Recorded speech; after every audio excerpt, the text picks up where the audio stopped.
اعوذ باللہ من الشیطان الرجیم بسم اللہ الرحمن الرحیم وَيَوْمَ تَشَقَّقُ السَّمَاءُ بِالْغَمَامِ اور جس دن آسمان پھٹ جائے گا بادلوں سے وَنُزِّلَ الْمَلَائِكَةُ تَنزِيلًا اور فرشتے اتارے جائیں گے پوری طرح، جوک در جوک فرشتے اتریں گے۔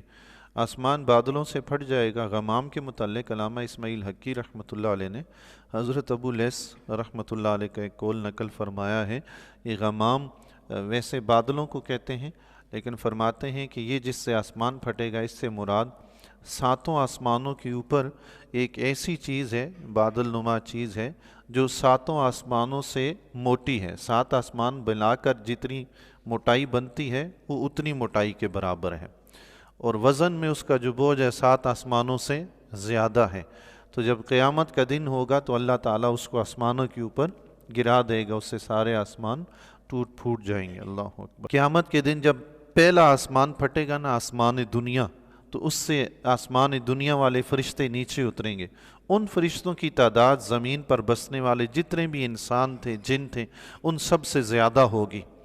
پھر اس کے بعد جب دوسرا آسمان پھٹے گا، آسمان دنیا کے بعد والا دوسرا آسمان، اس سے جو فرشتے اتریں گے ان کی تعداد جو پہلے آسمان والے فرشتے تھے اور جو دنیا کے جن و انسان تھے، ان سب سے زیادہ ہوگی۔ سبحان اللہ، اللہ اکبر، کتنی مخلوق ہے خدا کی ہیں۔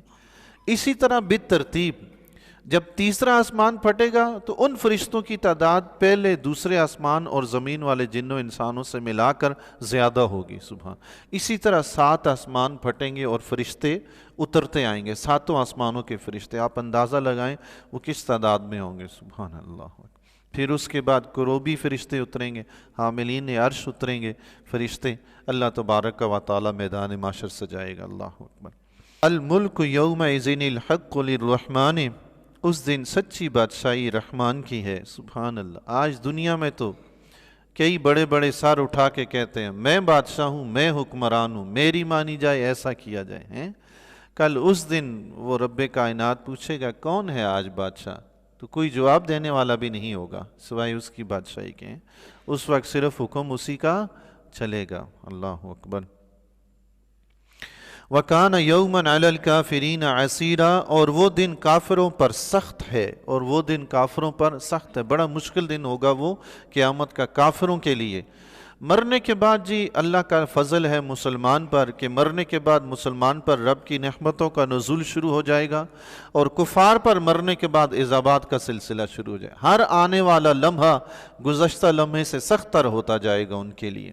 قیامت کا دن جو ہوگا سخت تر ہوگا، اس کے بعد کا جو وقت ہوگا وہ اس سے بھی سخت تر ہوگا، چونکہ جہنم میں چلے جائیں گے۔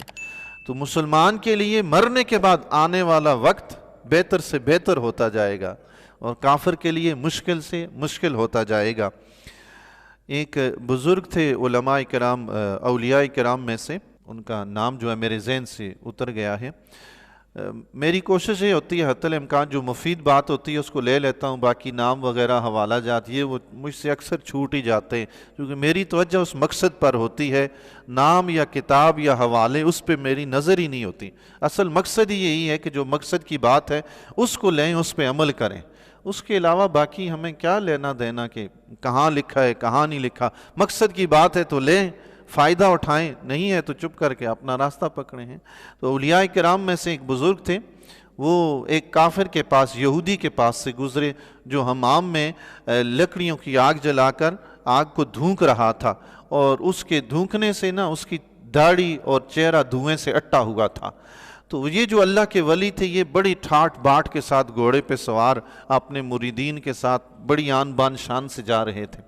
اس یہودی نے آپ کا راستہ روکا، راستہ روک کر اس نے پوچھا مجھے آپ یہ تو بتائیں کہ اس کا کیا مطلب ہے کہ دنیا مسلمان کے لیے قید خانہ ہے اور کافر کے لیے جنت ہے، جبکہ میرا حال تو یہ ہے کہ میں آگ دھونک کر میری یہ کیفیت ہو گئی ہے، اور آپ بادشاہوں کی طرح آن بان شان کے ساتھ جا رہے ہیں۔ تو اس کا مطلب کیا ہے کہ دنیا کافر کے لیے جنت، مسلمان کے لیے قید خانہ ہے؟ مطلب کیا ہے؟ تو انہوں نے فرمایا اس کا مطلب یہ ہے کہ جب قیامت کے دن کافر جہنم میں چلا جائے گا تو اس کو یہ دنیا جنت نظر آئے گی، اور مسلمان جب جنت میں چلا جائے گا اس کو یہ دنیا قید خانہ نظر آئے گا۔ اللہ مسلمان کے لیے جنت اور جنت کی نعمتوں کے سامنے یہ دنیا ہیچ ہے، جبکہ کافر کو جو جہنم کا عذاب ہوگا اس کے سامنے یہ دنیا اس کے لیے جنت ہے۔ اللہ اکبر ہے۔ تو کافر کے لیے مشکل تر، مسلمان کے لیے آسان تر۔ حدیث شریف میں آتا ہے کہ میدان محشر میں 50,000 سال کے متعلق بھی آتا ہے کہ وہ 50,000 سال کا دن ہوگا، 1,000 سال کا بھی آتا ہے، 50,000 سال کا بھی آتا ہے، وہ دن ہوگا۔ وہ رب کائنات ہے، ہر ایک کے لیے اس کی وہ کیفیت بنا دے گا۔ فرمایا مسلمان کے لیے میدان محشر میں جو قیامت کی دن کی مقدار ہوگی، فرمایا دنیا میں جو وہ 2 رکعت نماز پڑھتا تھا نا، اس سے بھی آسان تر وقت ہوگا۔ سبحان اللہ۔ مسلمان کے لیے رب کا فضل ہے کہ نہیں؟ اس کا فضل ہی فضل ہے، فضل ہی فضل ہے۔ بس جب پڑھتا تھا نا کہ سوچتے تھے 50,000 سال اللہ، ہم تو 5 منٹ دھوپ میں کھڑے نہیں ہو سکتے ہیں، اور اللہ کا فضل ہے حدیث پڑھنے کے بعد پتہ چلتا ہے ہم تو 2 منٹ میں 2 رکعت نفل پڑھ لیتے ہیں، الحمدللہ ہے جی۔ رب کا فضل ہو گئے، مسلمانوں کے لیے 2 منٹ 4 منٹ کی طرح وہ وقت، اور کفار کے لیے 50,000 سال کا وہ وقت ہوگا۔ کافر جو ہے اس کی آخرت اتنی سخت تر اس وجہ سے ہوگی کہ وہ دنیا میں ہی گھسا رہا، اس نے آخرت کی فکر ہی نہیں کی، اس نے آخرت کے بارے میں سوچا ہی نہیں، دنیا میں ہی مشغول رہا، اسی کے کام کاج میں، اسی کی فکر میں لگا رہا۔ حضرت ابو بکر شبلی رحمۃ اللہ علیہ سے کسی نے پوچھا، حضور دنیا میں اشغال بہت زیادہ ہیں اور آخرت میں احوال بہت زیادہ ہیں۔ اشغال کا مطلب مصروفیات، احوال کا مطلب عذابات اور خطرناک مناظر مرنے کے بعد قیامت کے۔ تو فرمایا دنیا میں اشغال بہت زیادہ ہیں۔ اشغال ہے نا جی، کبھی یہ کام، کبھی وہ کام، کبھی وہ کام، کبھی یہاں جانا، کبھی وہاں جانا، سارا دن اسی تگ و دو میں گزر جاتا ہے جی، مصروفیات ہی مصروفیات ہیں۔ تو فرمایا کہ ان سے نجات کیسے حاصل کی جائے، دنیا کے اشغال سے، آخرت کے احوال سے نجات کیسے ملے گی؟ حضرت ابوبکر شبلی رحمۃ اللہ علیہ نے فرمایا تم دنیا کے اشغال کو چھوڑ دو، اللہ تمہیں آخرت کے احوال سے نجات دے دے گا۔ سبحان اللہ۔ دنیا میں ہی نہ گھسے رہو، دنیا چھوڑو، رب کی طرف آ جاؤ۔ تم رب کی خاطر دنیا کے اشغال چھوڑو، رب تمہارے احوال دور کر دے گا آخرت کے ہیں۔ سبحان اللہ، وہ تمہیں اس سے نجات دے گا۔ وَيَوْمَ يَعُدُّ الظَّالِمُ عَلَى يَدَيْهِ، اور جس دن ظالم اپنے ہاتھ چبا چبا کر کھائے گا، وہ ہاتھوں کو چبائے گا، یقول یا لیتنی اتخذت مع الرسول سبیلا، کہے گا کہ ہائے کاش کسی طرح سے میں نے رسول کے ساتھ راہ لی ہوتی۔ اللہ اکبر۔ اس آیہ مبارکہ کا شان نزول سماعت فرما لیں۔ عقبہ بن ابی معیط بہت بڑا کافر تھا، کافروں کا سردار تھا، جس طرح ابو جہل ہے، عاص بن وائل ہے، عاص بن اشام ہے، یہ عقبہ بن ابی معیط بھی بہت بڑا سردار تھا کافروں کا، بڑا مالدار تھا۔ یہ اکثر و بیشتر باہر کہیں سفر کر کے واپس آتا، دیگر ممالک میں جاتا، سفر سے واپس آتا تو گھر آ کر یہ دعوت تیار کرتا تھا، دوست احباب کو بھی بلاتا، سارے آل مکہ کو بلا کے کھانا وغیرہ کھلاتا، حضور علیہ الصلوۃ والسلام کی بھی بلا لیتا۔ تو ایک مرتبہ اس نے جب سفر کر کے یہ واپس آیا تو اس نے دعوت طعام تیار کی، سب لوگوں کو کھانا وغیرہ کھلایا، تو حضور علیہ الصلوۃ والسلام کو بھی اس نے دعوت دی۔ آقا علیہ الصلوۃ والسلام تشریف لے آئے، جب کھانے کا وقت ہوا، دسترخوان بچھا، تو حضور علیہ الصلوۃ والسلام نے کھانا کھانے سے انکار فرما دیا۔ آقا علیہ الصلوۃ والسلام نے عقبہ بن ابی معیط سے فرمایا تم میری ایک شرط مانو گے تو میں تمہارا کھانا کھاؤں گا، اگر تم میری شرط نہیں مانو گے تو میں تمہارا کھانا نہیں کھاؤں گا۔ اس نے کہا کیا شرط ہے؟ حضور علیہ الصلوۃ والسلام نے فرمایا تم پڑھو لا الہ الا اللہ محمد رسول اللہ، تم کلمہ پڑھو، اسلام اختیار کرو، میں تمہارا کھانا کھا لوں گا۔ اس نے بڑی کوشش کی کہ حضور علیہ الصلوۃ والسلام کلمہ پڑھائے بغیر کھانا کھا لے، لیکن حضور علیہ الصلوۃ والسلام نے منع فرما دیا، فرمایا میری یہ شرط قبول کرو گے کھانا کھاؤں گا ورنہ نہیں۔ اس نے حضور علیہ الصلوۃ والسلام کی خاطر کلمہ طیبہ پڑھا، حضور علیہ الصلوۃ والسلام نے کھانا بھی کھا لیا ہوگا او کما قال۔ کچھ دنوں کے بعد ابی بن خلف جو عقبہ بن ابی معیط کا بہت گہرا دوست تھا، اس وقت وہ وہاں موجود نہیں تھا، اس کو جب پتہ چلا کہ عقبہ بن ابی معیط نے کلمہ پڑھ لیا ہے، یہ فوراً اس کے پاس پہنچا۔ اس نے کہا میں نے سنا ہے تم دین سے پھر کر مرتد ہو گئے ہو۔ عقبہ بن ابی معیط نے کہا نہیں میں مرتد نہیں ہوا، اس وقت اسلام لانے والے کو مرتد کہتے تھے، نعوذ باللہ، کافر۔ اس نے کہا نہیں میں مرتد نہیں ہوا، بلکہ بات یہ ہے کہ میں نے کھانا تیار کیا ہوا تھا، اور محمد عربی صلی اللہ علیہ وسلم نے یہ شرط رکھ دی تھی کہ کلمہ نہیں پڑھو گے تو کھانا نہیں کھاؤں گا.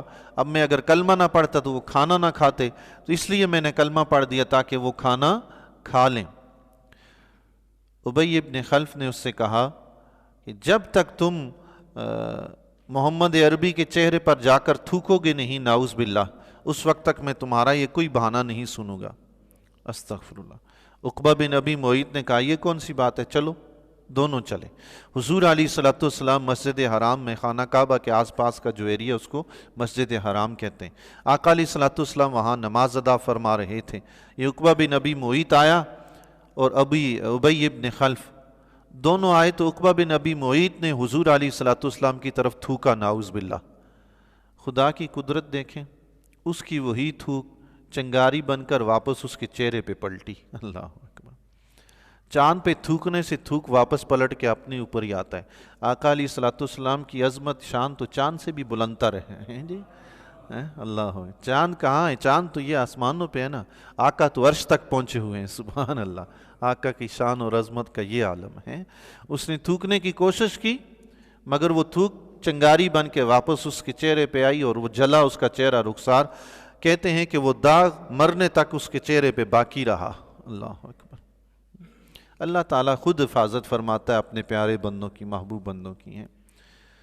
حضور علیہ الصلوۃ والسلام نماز سے فارغ ہوئے. آقا علیہ الصلوۃ والسلام نے عقبہ بن ابی معیط سے فرمایا، اے عقبہ، تمہارے تھوکنے نے تو میرا تو کچھ نہیں بگاڑا، البتہ میں تمہیں ایک وقت آئے گا کہ مکہ سے باہر تلوار سے تمہارا سر کاٹ ڈالوں گا. مکہ کے باہر تلوار سے تمہارا سر کاٹ ڈالوں گا. پھر وہی ہوا. غزوہ بدر میں یہ سارے سرداران قریش، کفار مکہ کے سردار غزوہ بدر میں پہنچے تو عقبہ بن ابی معیط وہاں قید ہو گیا. پکڑ کے حضور علیہ الصلوۃ والسلام کی بارگاہ میں لایا گیا. آقا علیہ الصلوۃ والسلام نے فرمایا اسے قتل کر ڈالو، اسے قتل کر ڈالو. تو حضرت علی رضی اللہ تعالیٰ عنہ نے یا عاصم بن ثابت رضی اللہ تعالیٰ عنہ نے کھڑے ہو کر عقبہ بن ابی معیط کو وہاں غزوہ بدر میں حضور علیہ الصلوۃ والسلام کے سامنے اس کو قتل کر ڈالا. اللہ اکبر. اس وقت یہ آیہ مبارکہ نازل ہوئی ہے کہ قیامت کے دن جب یہ اپنا حشر دیکھے گا نا، اس وقت اپنے ہاتھوں کو چبا چبا کر کہے گا، یا لیتنی اتخذت مع الرسول سبیلا، ہائے کاش میں نے رسول کے ساتھ راہ لی ہوتی، کاش وہ جو کلمہ میں نے پڑھا تھا ابی ابن خلف کی نہ مانی ہوتی، میں رسول اللہ کی اطاعت کرتا، ان کے ساتھ چلتا تو آج نجات پاتا. اللہ تعالیٰ سے دعا ہے جی، اللہ تعالیٰ دنیا میں ہمیں حضور علیہ الصلوۃ والسلام کی کما حق اطاعت و پیروی کرنے کی توفیق عطا